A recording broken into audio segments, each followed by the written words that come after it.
3분만 들으면 아는 척할 수 있다. 2022년 2월 24일 러시아가 우크라이나를 전면 침공했습니다. 2014년 크림반도를 합병한 러시아가 호시탐탐 우크라이나의 동부 지역을 노리더니 결국 전쟁을 시작한 겁니다. 미국, 영국, 프랑스 등 서방 국가들의 군사동맹인 북대서양 조약기구 즉 나토가 동쪽으로 확장하는 걸 막기 위해서라는 명분을 러시아는 내세웠습니다. 대통령 선거를 앞두고 있는 대한민국의 이재명, 윤석열 후보는 모두 국제법을 위반한 러시아에 강한 유감을 표명한다는 입장을 밝혔습니다. 하지만 두 후보가 우크라이나 사태를 바라보는 시각은 완전히 달랐습니다. 이재명 후보는 우크라이나에서 6개월 된 초보 정치인이 대통령이 돼서 나토에 가입하겠다고 공언하다가 러시아를 자극하는 바람에 결국 충돌했다고 말했습니다. 우크라이나의 상황에 빗대서 정치 경험이 짧은 윤석열 후보의 위험성을 공격한 겁니다. 그러자 윤석열 후보는 불행한 일을 겪은 다른 나라의 지도자를 선거에 활용하기 위해 비하했다면서 러시아의 침공이 우크라이나 탓이라고 하는 거냐고 비판했습니다. 윤석열은 평화를 지키는 건 상대의 도발을 억제할 수 있는 힘에서 나온다고 강조합니다. 우크라이나 사태에 대해서도 1994년 맺은 부다페스트 양해각서 종이 하나를 믿고 동맹국도 없이 스스로 무장을 해제해서 생긴 일이라고 말합니다. 그러면서 문재인 정부의 대북 정책도 비판했습니다. 윤석열은 민주당 정부가 북한에 집착하고 굴종하는 외교를 해서 한국이 미국, 중국, 일본으로부터 외면당했다고 주장했습니다. 고고도 미사일 방어체계 사드의 추가 배치와 북한의 군사도발에 대한 선제 타격도 필요하다고 말합니다. 반대로 이재명 후보는 강대국들 사이에서 실용적인 외교를 해서 국익을 챙기고 평화 상태를 유지하는 게 더 중요하다고 말합니다. 이재명은 무력으로 상대를 억제하고 전쟁에서 이겨도 결국 공멸하기 때문에 이건 하책이라고 말합니다.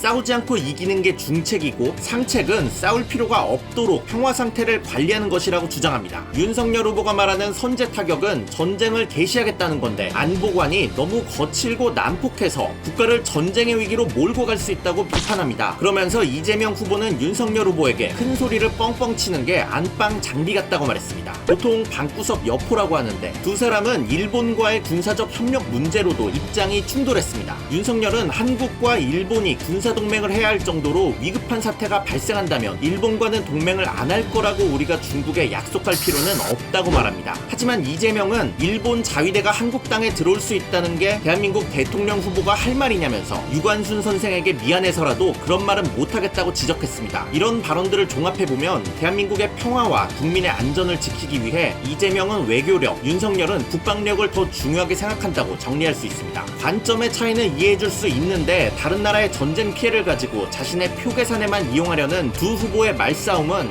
참 실망스럽네요. 3분맨이었습니다.